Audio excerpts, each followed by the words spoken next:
Всем привет! Вы на канале Неизведанная Греция. Сегодня мы поговорим с вами о флоре и фауне Древней Греции. Я буду зачитывать отрывок из описания Эллады Павсания, который жил во II веке нашей эры. Жили ли львы в Древней Греции? Вот что говорит об этом Павсаний. Начнем с Кефиронского льва. Недалеко от памятника Гила есть храм Исиды, и рядом с ним Аполлона и Артемиды, говоря, что его воздвиг Алкафой, убив так называемого Кефиронского льва. Кефироны горы – это возле Мегары, то есть между Атикой и Коринфом. Мегаре обещал, что он выдаст замуж свою дочь, а также, что он сделает преемником своей власти того, кто убьет этого Кефиронского льва. Поэтому на это решился сын Пелопа Алкафой. Он одолел дикого зверя и, когда стал царем, построил это святилище, назвав Артемиду Агротерой, помощницей в охоте. Морская черепаха. Те же, которые высятся за ней, считаются проклятыми, так как живший около них Скирон всех иноземцев, с которыми он встречался, сбрасывал в море, а черепаха подплывала к скалам и пожирала сброшенных со скалы. Морские черепахи, кроме величины и формы ног, похожи на живущих на земле. Многие же их похожи на тюленьи. Черное дерево. Итак, Павсаний описывает деревянные статуи. Пифийский Аполлон, наиболее похожий на египетские деревянные изображения. Аполлон, которого называют архитегом, вождем, похож на эгинские произведения. Все они одинаково сделаны из эбенового дерева. Я слышал от одного жителя Кипра, умевшего собирать растения и травы, пригодные для лечения людей, который рассказывал, что черное дерево не имеет листьев, не приносит никакого плода, что над землей, под лучами солнца оно совершенно незаметно, но что под землей у него огромные корни, что эфиопы выкапывают их, и что у них есть люди, которые умеют отыскивать черное дерево. Так что же это? Что же это за черное дерево, незаметное днем? Итак, морские черепахи жили в древние времена. А сейчас я зачитаю о скелете морского кита. Внутренняя часть храма посвящена Аполлону Корнейскому, и туда запрещен вход всем, кроме жрецов. В портике храма находится огромной величины скелет морского кита, и за ним изображение гипноза, усыпляющего льва и носящего наименование Эпитода. Акулы. Если бы кто вздумал купаться здесь, то для него поблизости не оказалось бы холодной воды. Броситься же в море и плавать там можно лишь с большой опасностью. Тут в море, не говоря уже о других морских животных, очень много морских собак, акул. Но вот чему я особенно удивился в Мефанах. Ливийский ветер начинает дуть с Аранийского залива, когда распускается виноград, губит их нежные ростки, и вот как только этот ветер начинает дуть, два человека, взяв петуха, совершенно белого, разрезав его пополам, направляются в противоположные стороны, оббегая виноградники, каждый со всей половины петуха, вернувшись в то место, откуда они двинулись, они там взрывают обе части этого петуха. Извините про петуха, но продолжим про флору и фауну Древней Греции. Медведь в горах Таигитос. Таигитос – это Пелопоннес. Сейчас, конечно, на Пелопоннесе нет никаких медведей, но вот что по этому поводу пишет Павсаний. Вообще, по всему Таигиту прекрасная охота на диких коз, свиней, особенно же на лани и медведей. Дельфин и мальчик. О дружбе между дельфином и мальчиком. Вот как Павсаний начинает эту тему. На Тенаре среди других приношений Богу есть медная бронзовая статуя Кефареда Ориона на дельфине. Рассказ о самом Орионе, а также о дельфине Геродот передал нам в описании Лидии, так как он слышал его от других. А вот на Парселене я сам видел дельфина, выказывающего благодарность мальчику за то, что он вылечил его, когда рыбаки его ранили. Я видел этого дельфина, как он слушался зова мальчика и носил его на себе, когда ему хотелось покататься. Вот что пишет Павсаний о речных рыбах и о реке Памис. От Мессены до устья реки Памиса приблизительно стадиев 80 пути. Памис течет по стране обработанный, его воды чистые, и он судоходен от моря стадий на 10. В него заходят морские рыбы, особенно в весеннюю пору. То же самое делают рыбы и на реках Рейне и Меандры. Больше всего они заходят вверх по течению Ахиллоя, впадающего в море у Эхинатских островов. Но в Помис заходят рыбы совершенно иного рода, чем другие реки. Так как вода его чистая, а не такая илистая, как в названных мною реках. Кефаль, как рыба, живущая в тине, любит более мутные реки. В эллинских реках не водятся животные, причиняющие гибель людям, подобно тому, как в Индии, Египетском Ниле, равно как в Рейне и в Истре, Дунае, Ефрате, Фасиде, Рионе. В этих реках живут твари, пожирающие людей, подобно самым прожорливым зверям. Скорее всего, он имел в виду крокодилов и я не знаю кого. По виду они похожи на самов, живущих в Герме и Меандре, только цветом они темнее и сильнее их. В этом самы им уступают. В Индии и в Ниле в обоих водятся крокодилы, а в Ниле, кроме того, и гиппопотамы. Для людей зло не меньше, чем крокодил. В эллинских реках людям не грозит никакой опасности со стороны каких-либо чудовищ, так как и встречающиеся в реке Ауе, текущие по земле Феспротов в Эпире, акулы водятся не в самих реках, но приплывают с моря. То есть акулы с моря заходят в реки, немножечко. Морские чудовища в проливе со стороны Ионического моря. Ветры поднимают здесь сильное волнение, гоня волны с двух сторон, из Адриатического и из так называемого Тиренского моря. Даже когда не бывает ветра, даже когда пролив сам по себе находится в сильнейшем волнении, образует опасные обратные течения и столько кишит в нем морских чудовищ, что самый воздух над этим морем наполнен зловонием, исходящим от этих диких животных.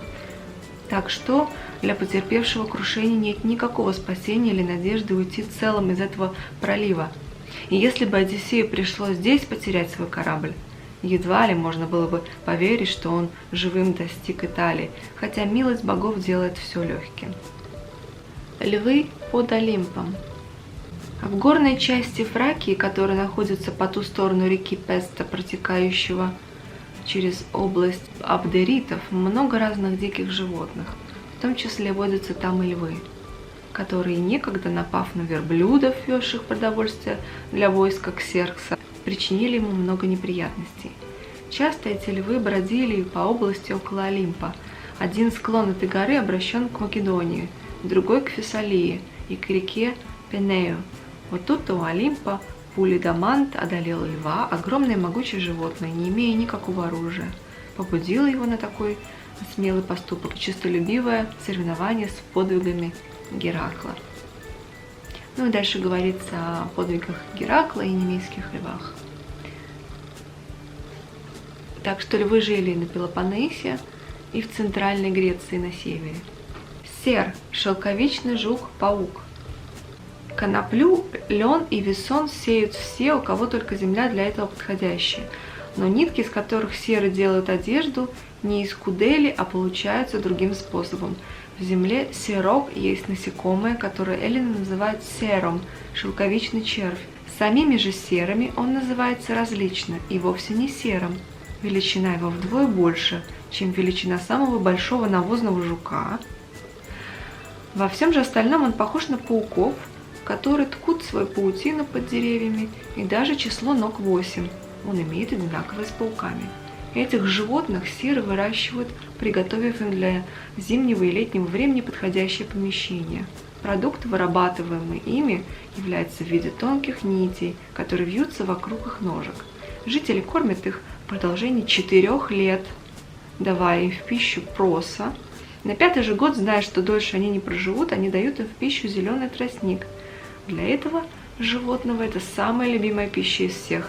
Наевшись этого тростника через меру, оно лопается от переполнения. По смерти от этого внутри его они находят много шелковых нитей. Известно, что остров Серия лежит в отдаленном углу Эритрейского моря. То есть это какой-то остров в Эритрейском море. Эретрия – это Эвия, центральная Эвия. И скажу вам, между прочим, что на юге Эвии Каристус, и в 30 километрах вокруг Каристуса очень много шелковиц. Когда я увидела эти деревья шелковицы в таком огромном количестве на на такой небольшой территории на юге, я подумала, наверное, их выращивают для того, чтобы создавать тень летом, потому что у них очень такие большие листья, они создают тень. А вот оказывается, видите, возможно, это все уходит корнями в древние времена, когда на самом деле добывали шелк из такого вида вот паучков, шелкопрядов. Идем дальше. А вот что пишет Павсаний о том, как древние греки стали употреблять желуди и желудевую муку. Именно Пеласг, став царем, придумал строить хижины, чтобы люди не мерзли, не мокли под дождем, а с другой стороны не страдали от жары. Точно так же он изобрел и хитоны из шкур овец. В таком одеянии еще до сих пор ходит бедный люд в Факиде и на Эве. Кроме того, Пеласг отучил людей от употребления в пищу зеленых листьев деревьев, травы и кореньев, не только несъедобных, но иногда даже ядовитых. Взамен этого в пищу он дал им плоды дубов. Именно те, которые мы называем желудями. Такой образ жизни и род питания некоторые сохранили в течение долгого времени после Пеласга. Так что Эпифия, отговаривая лакедемонян от вторжения в земли Аркадии, произнесла следующие стихи. «Много в Аркадии мужей, им пищи желуди служат». То есть первыми из древних греков желуди употреблять в пищу стали именно аркадяне, жители Пелопоннеса. Разные дубы произрастали в Древней Греции, произрастают сейчас. Вот что пишет Павсаний. В дубовых рощах аркадян находятся дубы разных пород. Одни из них называются широколиственными, другие буковыми, у третьих кора пориста, как губка, и также, как она легка, так что ей пользуются и в море, чтобы делать из нее поплавки для якорей сетей. Кору этого дуба, в числе прочих иониан, Гермесианак, писавший элегические стихотворения, называет филос-пробка. Какие виды деревьев использовали древние греки? В древности у людей, насколько я мог исследовать, были в ходу для выделки деревянных изображений следующей породы деревьев. Эбеновое черное дерево, кипарис, кедр, дуб, тис и лотос. И тут же Павсаний пишет о белых дроздах. Гора Келена представляет еще следующее чудо. На ней водятся совершенно белые дрозды. Я знаю на Сипеле, и я сам их видел, на так называемом озере Тантала. Белых диких свиней и белых медведей с Фракии могли раньше приобретать себе даже и частные лица. Что касается белых зайцев и оленей, то белые зайцы водятся в Ливии. Белых же оленей я сам видел в Риме, и увидав их, я удивился, но мне не пришлось спорить, откуда они доставлены, с материка или с островов. Но довольно об этом. То есть тут речь идет о животных-альбиносах. Древние деревья. Павсаний описывает древние деревья, он жил во II веке нашей эры. Немного выше города есть источник, а у этого источника растет огромный и красивый платан. Они называют его Менелаидой. У них сохраняется предание, что сюда приходил Менелай собирать войско против Трои, и что тогда он и посадил у этого источника платан. И до моего времени они называют также и этот источник, равно как и платан, Менелаидой. И если, следуя эллинским сказаниям, не следует перечислить древние деревья, которые еще остались целыми и покрыты листвой, то я должен сказать, что самый древний из них является ива, который растет в храме Геры на Самосе. За ней идет Додонский дуб. Затем оливковое дерево на Афинском Акрополе. То есть Павсаний говорит, что на Акрополе росло древнее, очень древнее дерево. Это была олива. Лира из черепахи. В этой роще, как и в других рощах Аркадии, водятся дикие свиньи, медведи и огромной величины черепахи. Из этих черепах можно делать лиры, точно так же, как из индийской черепахи. То есть лира, она вот такая вот, такие вот черепахи. Нет, ну таких больших я, наверное, не видела. О венках, из чего сделаны были венки на Олимпийских играх в разных регионах Греции. В Олимпе полагается давать победителю венок из дикой маслины, а в Дельфах из лавра, О причинах первого дара я уже говорил в рассказе об Элиде, о втором я буду говорить позднее. В Истме установлено давать венок из сосны, а в Немее из сельдерея в память страданий Полимона и Архимора. На очень многих состязаниях дают венок из финиковой пальмы, а в правую руку победителю повсюду полагается давать ветвь финиковой пальмы. То есть в Олимпии дикая маслина, Дельфы – лавр, Немея – сельдерей, Истм – сосна. В остальных Олимпийских играх венок был сделан из финиковой пальмы. Так что не всегда венок лавровый. Тритоны, огромные тритоны. Огромные. Видел я другого тритона, по величине уступающего Танагрскому. У этих тритонов вид такой, на голове у них волосы, такие же, как у лягушек, живущих в болотах. Как по цвету, так и потому, что один волос от другого у них нельзя отделить.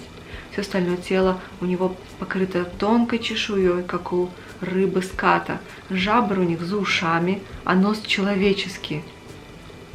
Рот более широкий, зубы, как у диких зверей. Глаза, как мне кажется, голубые.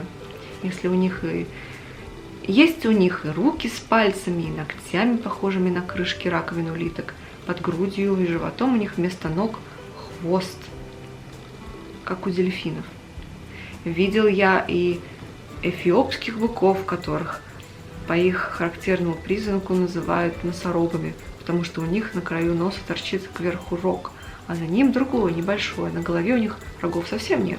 Видал я быков из Пеонии, они покрыты по всему телу густой шерстью, но особенно густа она на груди и под нижней губой. Видел я индийских верблюдов по цвету шерсти, похожих на леопардов. Есть животное, которое называется лось. По виду нечто среднее между оленем и верблюдом, водится оно в кельтской земле. Это единственное из всех животных, которые мы знаем, такое, что его нельзя человеку ни выследить, ни даже издали увидеть. Иногда только людям, отправившимся на охоту за другими дикими животными, Бог посылает в руки и лося.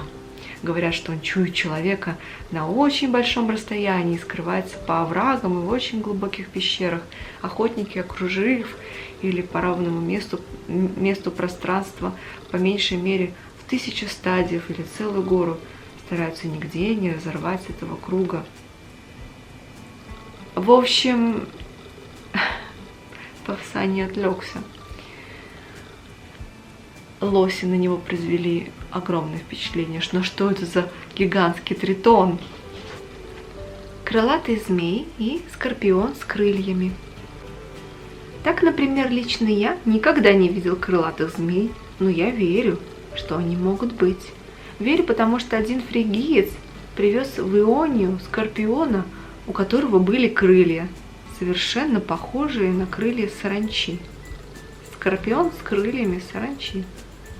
Возможно, во II веке нашей эры жил какой-то вид, о котором никто даже не догадывается.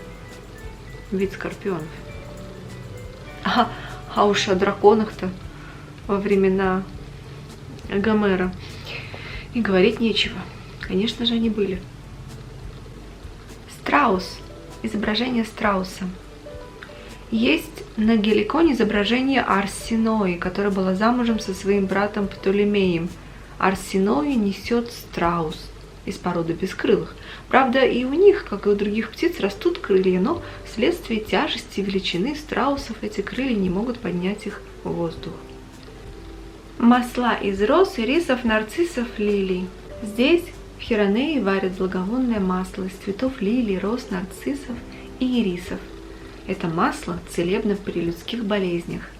Если розовым маслом помазать статуи, сделанные из дерева, то этим они предохраняются от гниения. Ирис растет на болотах величиной с лилию, но не белого цвета и много уступает лилии в запахе. Рыба-тунец. Говорят, что как-то раз в Коркире бык, покинув коров и уйдя с пастбища, стал мычать на берегу моря. Так как это продолжалось в течение всего дня, то пастух наконец спустился к морю и увидал неисчислимое количество рыб-тунцов.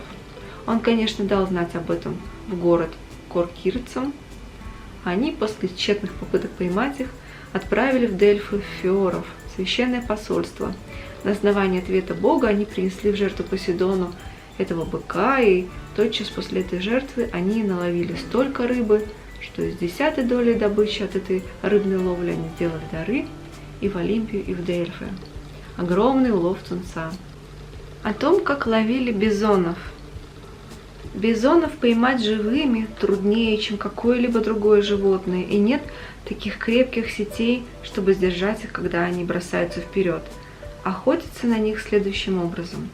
Когда охотники найдут покатое место, спускающееся к котловине, то прежде всего они огораживают его кругом крепким чистоколом, затем спуск и ровное место на конце этого спуска они застилают только что содранными шкурами. И если таких шкур под рукой у них нет, то они и сухие кожи, намазав маслом, делают скользкими. После этого лучшие наездники все вместе гонят в намеченное место бизонов, которые тотчас же, поскользнувшись на первых же кожах, катятся вниз по склону, пока не достигнут ровного места. Попавших сюда сначала оставляют в покое, приблизительно на 4-й или 5-й день, когда голод и истощение уничтожает у них неукротимый дух, люди, умеющие их укрощать, приносят им туда, где они лежат, плоды домашней сосны, очистив их от малейшей шелухи. К другой пище в данный момент эти дикие животные не прикоснутся. Наконец, связав их веревками, они их увозят. Вот только таким, как я указал, способом они могут поймать их. Так что, если вы не знаете, как поймать бизона, учитесь у древних греков. Странный куст возле города Амбросия. На этой равнине много винограда, а в Амбросийской области, правда, не так много, как винограду, растет также и кустарник, который ионяне и другие эллины называют кокос, кошениль. Галаты же, живущие севернее Фригии, на своем местном языке называют гис. Величины этот кустарник бывает как куст терновника, рамнус. Листья у него темнее и мягче, чем у мастикового дерева. Во всем остальном этот кустарник похож на него. Плод его одинаков с плодом стрихна. Величина же его как горький горох. В плоде кокоса живет маленькое насекомое. Когда плод созревает, оно выходит на воздух и тотчас улетает. Похоже оно на комар. Так вот, прежде чем улетит это насекомое, люди собирают плоды кокоса, и кровь этого насекомого служит для окраски шерсти. А дальше описывается город Амброс, нектар и амброзия. На этом все. Вы смотрите канал Неизведанная Греция. Если вам это видео показалось интересным, подписывайтесь, ставьте лайк. А мы продолжим наше повествование, описание Эллады Павсания. И следующая наша тема будет... Об этом вы узнаете скоро.